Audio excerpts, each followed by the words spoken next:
Welcome to another edition of 15 Minutes of Flame.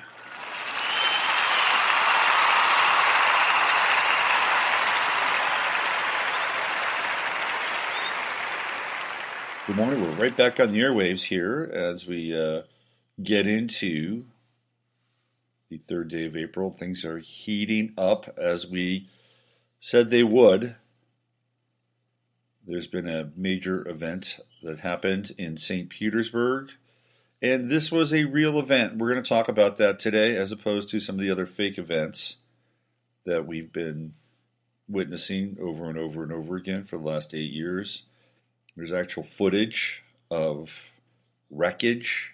This was a real bomb that went off in a subway in St. Petersburg, Russia. And will it have global implications? Perhaps it will. Anyway, welcome to the April 3rd edition of 15 Minutes of Flame. Broadcasting to you live from Austin, Texas, right here, South Central Texas, where there is not a chemtrail in the sky. I'm here to report that, at least for the next few hours, because, of course, we had major weather manipulation, which took place over the weekend, although I think they were a little late on the draw. They wanted this thing to kind of explode weather-wise on Saturday. It didn't happen, and it happened on Sunday when we were playing baseball, of course. Another game lost to the geoengineering movement. That crazy old geoengineering movement that's taken everybody by storm, literally. But it's great. It's great. It's sunny. It's springtime, and we are coming alive. And yet, the forces of death, destruction, Malthusian intent, entropy, inertia, add them all up, and they want us literally dead. But they'll take their time with us. By the way, I want to give yet another shout out to my favorite little radio show down in New Orleans, Battle of NOLA, or Battle for NOLA Radio, Battle for New Orleans Radio. These guys are on KGSO, WGSO. It's WGSO. It's an AM station out of New Orleans, and I think they've got about an hour and a half show, maybe 2 hours, and they broadcast live. And Nathan Lawrence is the guy who is sort of the central figure on the show. And the two guys that appear on the show the most are this guy named Goyam and this other guy named Payday Monsanto. And it's really worth listening to if you can find it out. I'm going to put my sock back on. Hold on. People are complaining about. Sorry about that. Okay, that mic is so dynamic. People have been complaining that I am not loud enough, so I took the mic condom off and decided to just go right into the kind of the hard metal of the mic. But I can hear that. And I don't like that. Anyway, check these guys out. They're really good. They get guests on there. They had Jim Fetzer. He was on there this last week. Jim Fetzer's everywhere.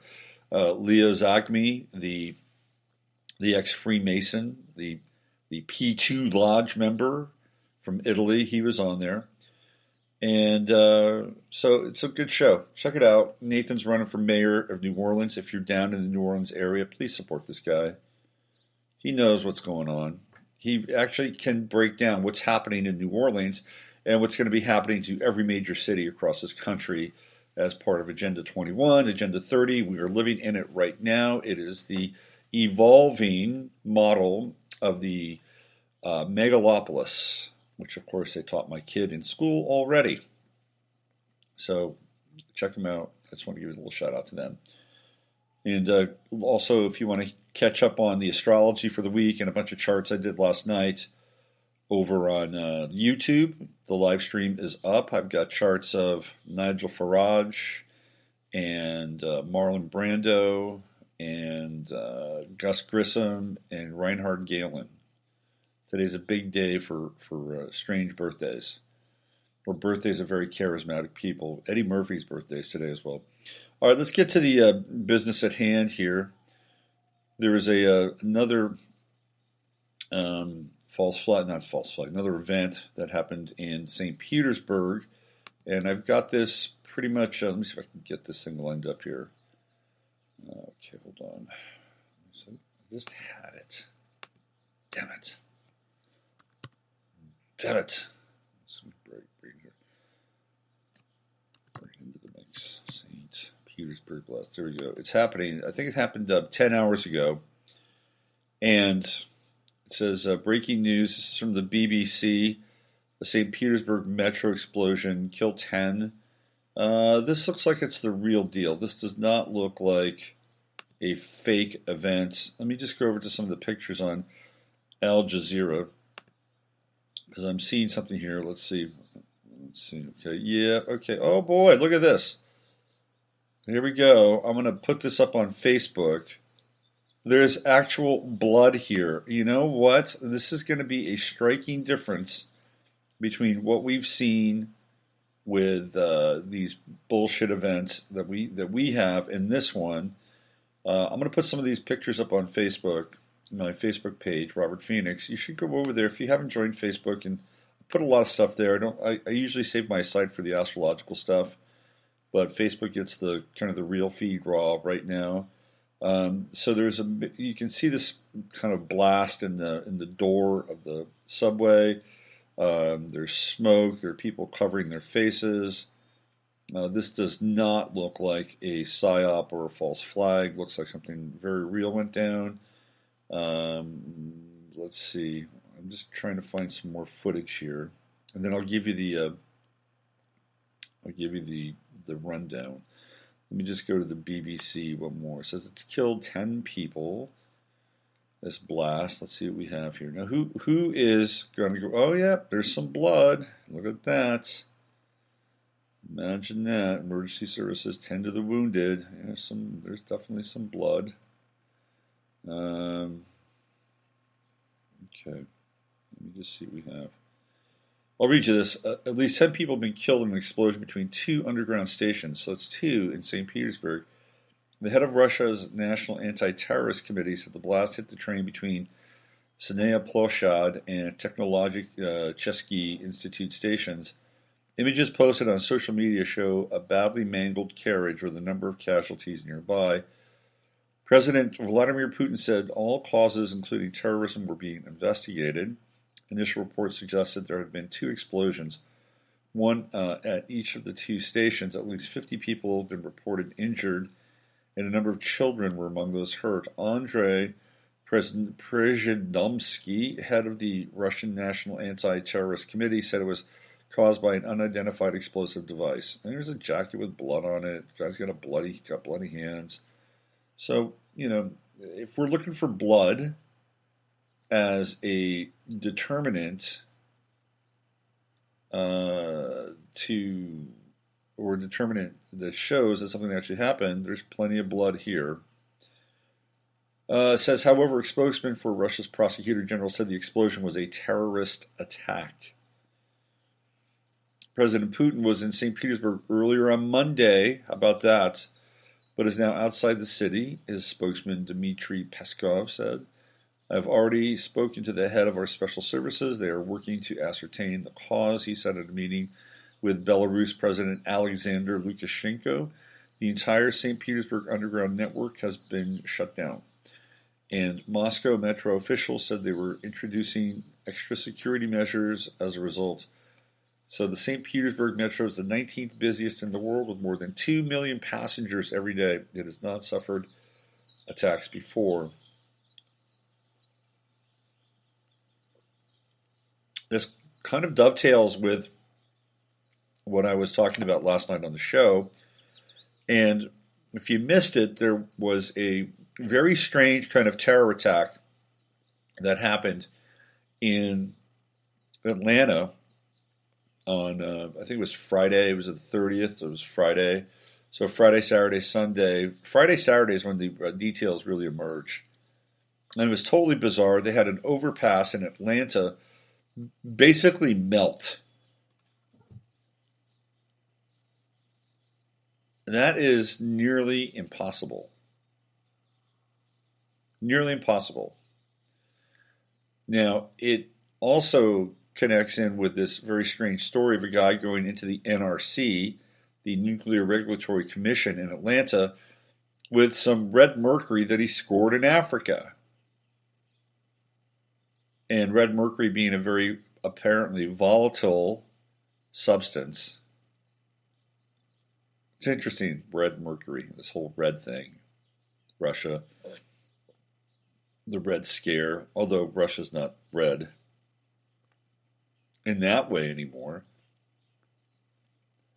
Russia may be more American red. It's 9/11, 9/11, 9/11. Russia may be more American red than communist red at this point. So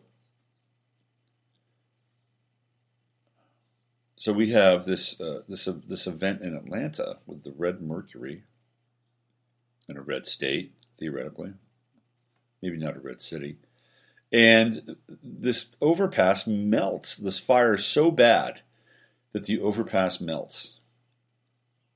And they have 3 people in custody. And now we have this event in St. Petersburg. And of course, we have the phony event in London. I'm sorry, it's bullshit. That's another event to get us involved with our minds with this war on terror. And what's interesting is I'm going to bring in another subway fact here, not the St. Petersburg subway, but Subway, the restaurant in England, has taken bacon and ham off their menu. Isn't that strange? We have a Subway explosion in St. Petersburg, and on the same day, Subway announces in England that bacon and ham have been taken off the menu due to religious concerns with the Muslim community. And they now advertise a halal diet. I think that the similarities between Islam and Judaism are very interesting. Judaism has a kosher diet. Islam has a halal diet. There are some very striking similarities between Sharia law and Noahide law. You know, it kind of makes you take your fingers to your chin and just stroke them a little bit. Stroke that beard and go, what's going on here? Well, we all know that Islam has been weaponized, and that's what's happening. So we have these false flag events now, just like we had the false flag events with some of the shootings here in this country to take away guns. Some of them looked racial, some of them didn't look racial. Whatever happened to these people that were, part of these shootings? Where do they go? Like, what happened to that clown in South Carolina, Dylan, what's his name? What happened to the so-called big hero in Oregon? What's going on with his life? What happened to the Rodriguez kid's father from Santa Barbara? What happened to him? Remember him? Boy, he was going full bore. He's like, I'm gonna do everything in my power to take away guns, and he couldn't muster a single tear. None of these people could cry if their lives depended on it. This thing in St. Petersburg looks very real, though. So what's happening? We also had the release of more wreckage from the Pentagon, from the FBI. This is 9/11 photos.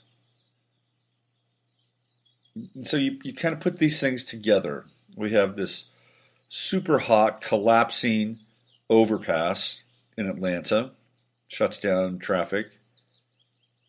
We have this wreckage that's being released, these photos from the Pentagon. And now we have another attack here in St. Petersburg, which I think is a bit different. To me, the St. Petersburg attack is goading. It's goading. Goading Putin. It's goading Russia. I don't think they would do it to their own people. I really don't. That's my sense. I don't think they would sacrifice their people like that. Not in a real kind of way. Not even a fake kind of way that we do here. Casting 101. All those reality actors. All those great reality actors. crisis actors. So what's happening? They're preparing us. This is what's happening. This is what's going on. We're getting prepped for the next big one. It's coming. It is coming. And we are in that season. We're essentially 17 days from 420. We've got the Sun in Aries, Uranus in Aries. We have Mercury going retrograde back into Aries starting on the 10th. Venus retrograde in Aries. We know Mars isn't there. Mars has moved on. When Mars gets into Gemini, it could get squirrely. Remember that. Speaking of squirrels, I'm watching these two squirrels go at it out here. Today is a lively day in the little nature park that I overlook here. This is great. Between the birds and squirrels. Feels like I'm really in nature. Anyway, we have the season. It's the season. It's the 420 season. We all know what happens on 420 or events around 420. They are pretty big.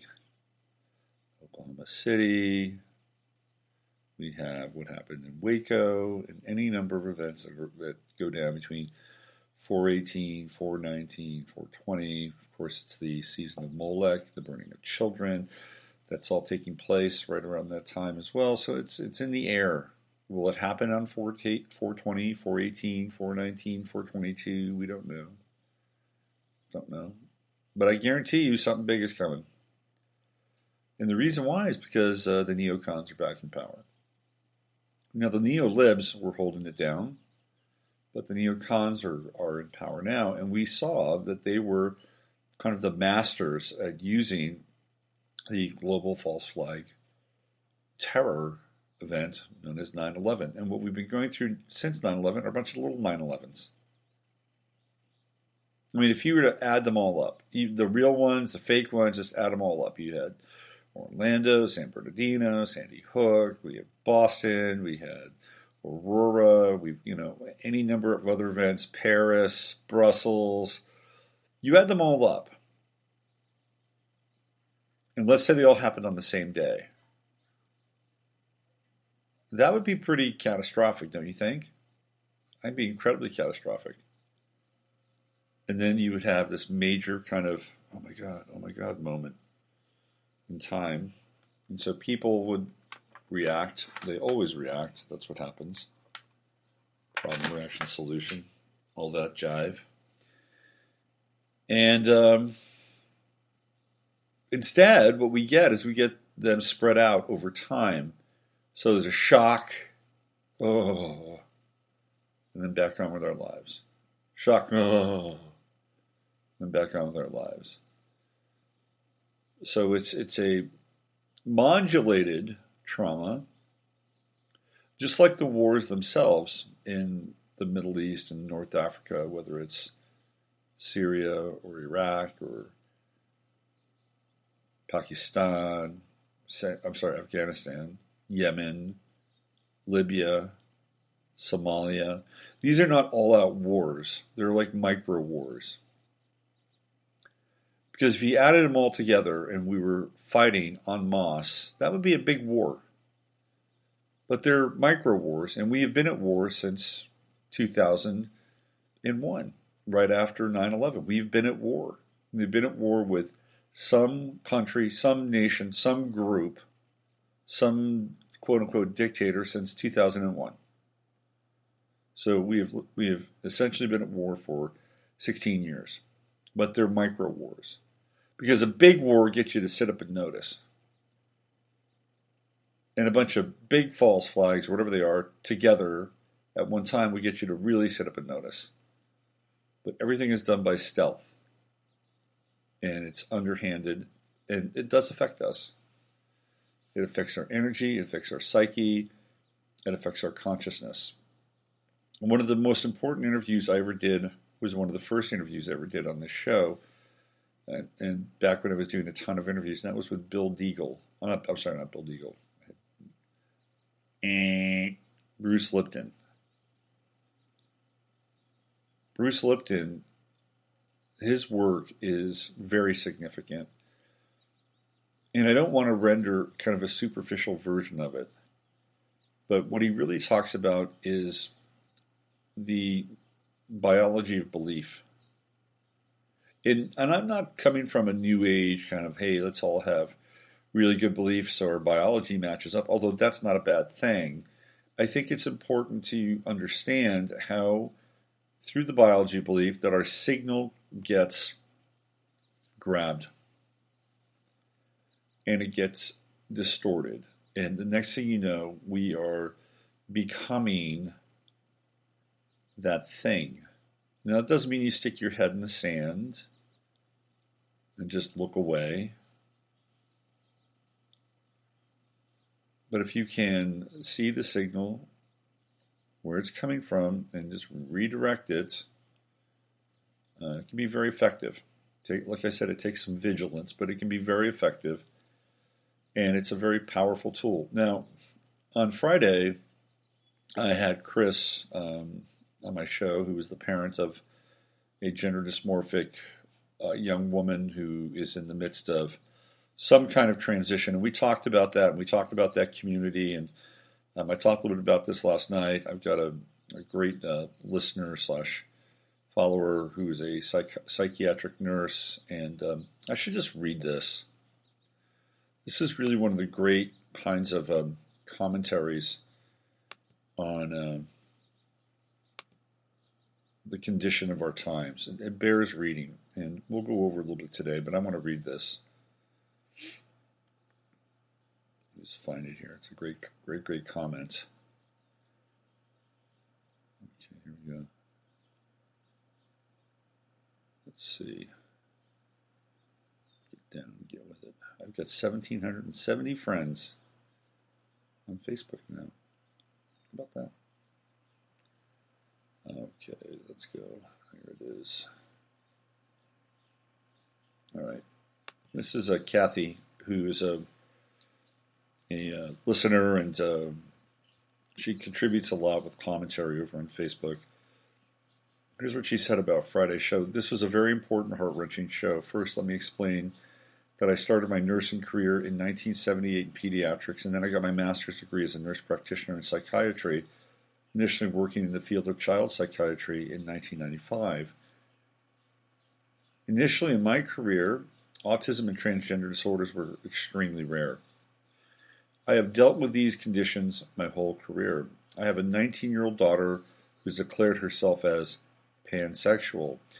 She's very feminine and heterosexual in my opinion. However, the peer culture that I've observed is that all of her friends identify themselves somewhere in the LBGT spectrum. Their conversations online and in person seem to reveal in teenage dating drama with LBGT theme attached to it. I am continually being corrected for using incorrect pronouns. I intuitively suspect that the increase of autism and the increase of transgender individuals are related. Something changed in our children around the time we increased vaccinations and changed our food and the air we breathe. Add to that the changes brought on by screens. Please see the documentary Screen Ages. We now have a generation of inattentive, socially and sexually confused young people. I rarely hear them with aspirations of a career and family. This generation is by far the most creative, sensitive, and compassionate as well. I just sense they have some unique challenges, and I do not believe these to be organic. Our sacred masculinity and femininity is being hijacked. I noticed an uptick in the belief that sexual reassignment was available and accessible since Bruce Jenner became Caitlyn. Transgenders used to be extremely rare and always emotionally traumatic. When it was celebrated in the media by Caitlyn Jenner, I wanted to vomit. She's not alone. I was so aghast at that, and how that transformation is celebrated as a heroic act. I'm sorry, it's not a heroic act. How can such a dramatic change in human behavior not be somehow engineered? I have seen Mark Passio's YouTube video on the assault on femininity and on masculinity. He identifies this as a form of eugenics. He cites a dramatic decrease in the birth rate in Japan as evidence. So my heart goes out to Chris. He is a brave, loving father, no matter what the cause his child is suffering. My daughter has a cousin and a good friend in various stages of making the medical transition. To me, it's a nightmare for all concerned. Hormones are full of serious side effects. Teenagers struggle enough with their innate hormones. Surgery is not reversible. Families freak out and struggle to deal with the changes. I asked my daughter what's wrong with being gay. I was dealt a long lecture on my insensitivity for that comment. Loving your child and guiding them forward toward adulthood has always been challenging. The rules are being rewritten. When I was listening to yesterday's show, I kept thinking how this must be part of the demoralization agenda. I keep thinking that the solution must be to protect our pineal gland and take back our consciousness, live from our hearts, and help our children to do the same. Who we love doesn't matter as long as we love with respect. Loving ourselves and our hearts is the only answer. I send my heart love to Chris and our precious young people who are trying to figure this out. This is a really, really big deal. And I think she hit on a lot of really important points. And that what we're seeing is a mutation of the species. This is what I think is what's going on. The species is mutating, and it's mutating because we're dealing with a very complex array of intrusions into biology. And Cathy listed them, I think, quite succinctly. Let me just bring them all together again. The increase in the schedule of vaccines, which is through the roof. The genetically modified foods that are ubiquitous. The chemicals that are in our water, let alone the fluoride that we know that's there. If you do a sample of water, you'll find all kinds of crazy crap inside the water. Other people's drugs, not just fluoride. You'll find high levels of arsenic. You'll also find strange microorganisms, nanoarrays. It's everywhere. All the stuff they spray, which comes to the next point, which is chemtrails. It's ubiquitous. It's everywhere. It's in our air. It's in our food. It's in our water. It's in our bodies. We don't know how these strange nano creatures are affecting our children. Now, you have to go back in time, and you have to realize that this is when the aerosol spraying program really picked up.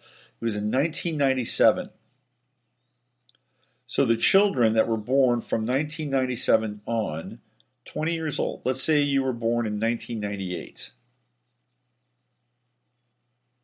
Well, as a fetus, you were probably subjected to any number of nanoarrays, nanoparticulates, and fibers. Maybe they were able to penetrate the amniotic sac. I don't know, but this mutation might have even started before birth.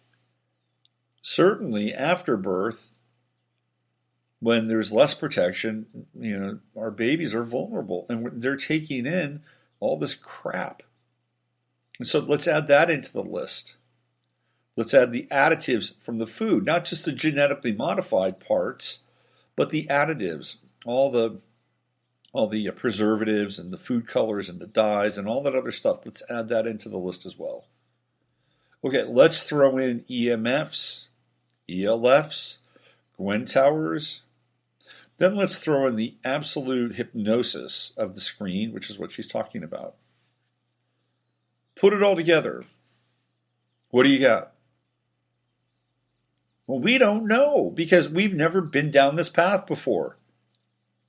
This is the first generation that we've seen which has been at the mercy of these influences.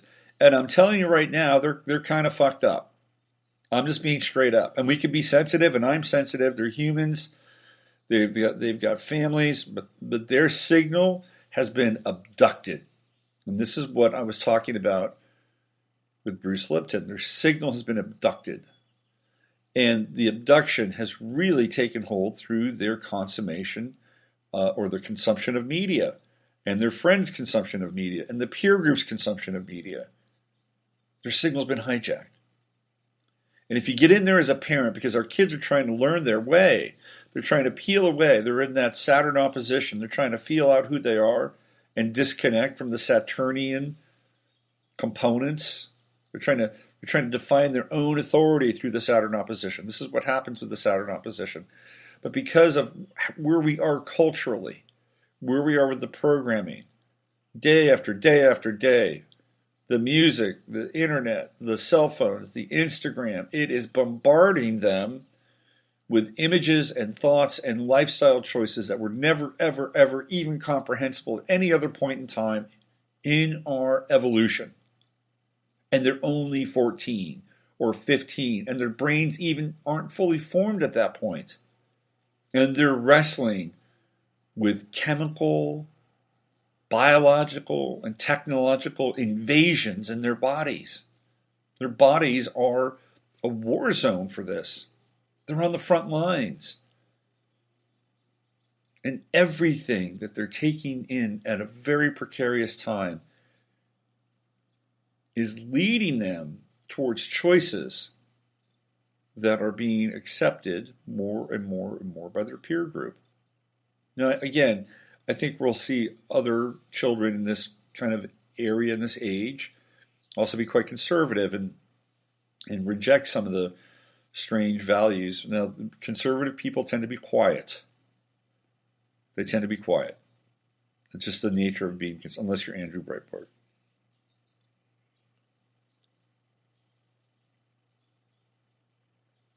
This is what we're up against.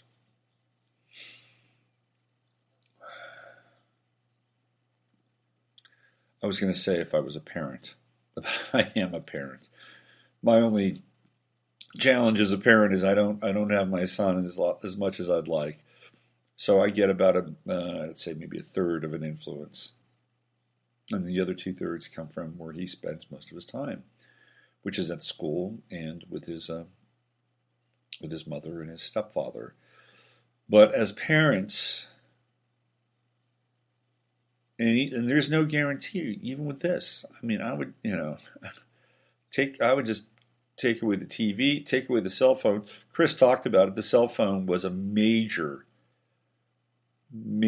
tool in shaping, warping, possibly distorting his daughter's consciousness.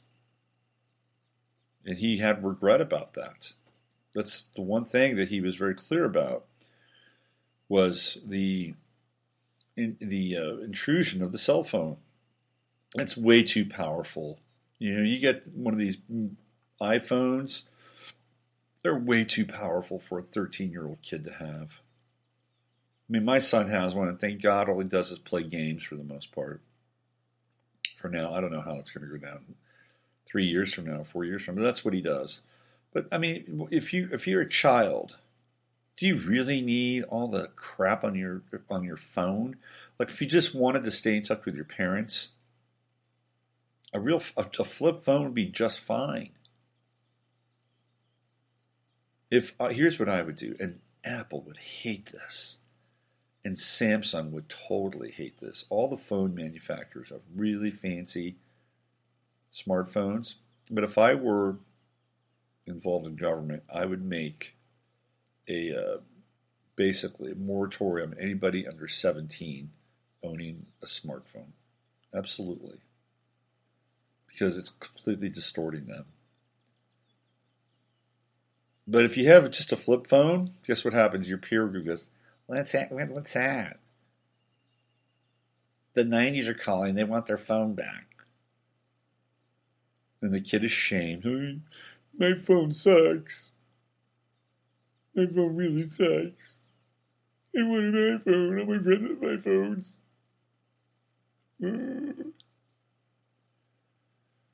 And if you're really strong and you say no, then what? Then your kid is like, hey, can I look at your iPhone? Can I see your iPhone? Oh, oh, oh, oh, it feels so good. Oh, oh, yeah. I don't have one of these. Hey, man, give me my phone back. No!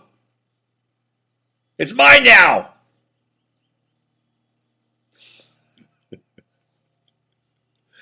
Sorry. I have to go there every now and then.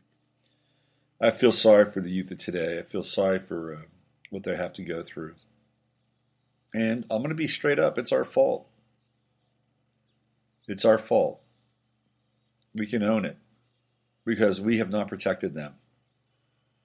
I mean, do the best you can, but we have not protected them. We have allowed the multinational corporations, we have allowed the shapers and sculptors of our weather and our biology and our skies hijack their biology and hijack their signal.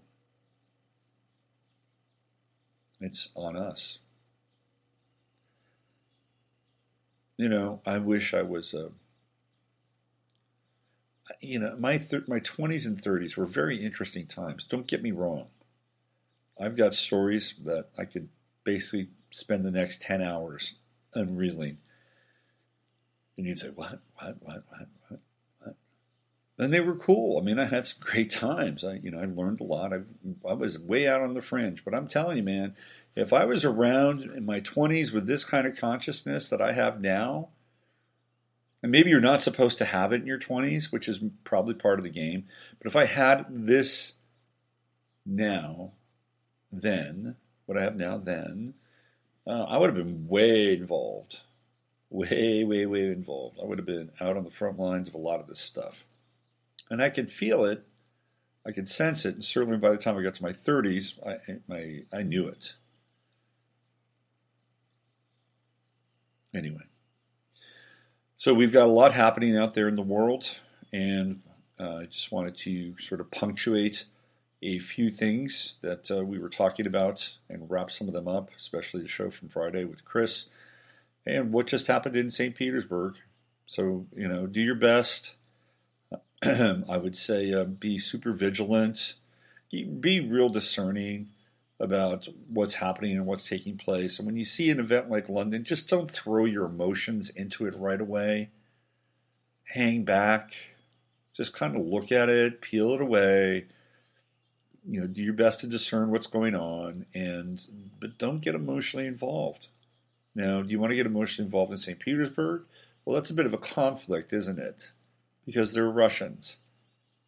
And there are people in Capitol Hill who believe the Russians are hijacking the whole Trump thing and have hijacked it. And so there's this really big anti-Russian meme. So it's like now we can't feel bad about the people in St. Petersburg, though, because they're Russians. And even though we're not really at war with them, trust me, in their minds and in the minds of the media and what they're sculpting in your consciousness, we are at war with Russia. Think about it. We are at war with Russia. All this invective and all this rhetoric is not the type of language that two people who get along use with one another. Conflict. All right, so just keep your head and wits about you. Use your head to discern what's real, your heart to stay open to what's possible. I'm Robert Phoenix. I'll be back 24 hours from now, and we'll give you another update on what's going on in the world. This has been 15 Minutes of Flame.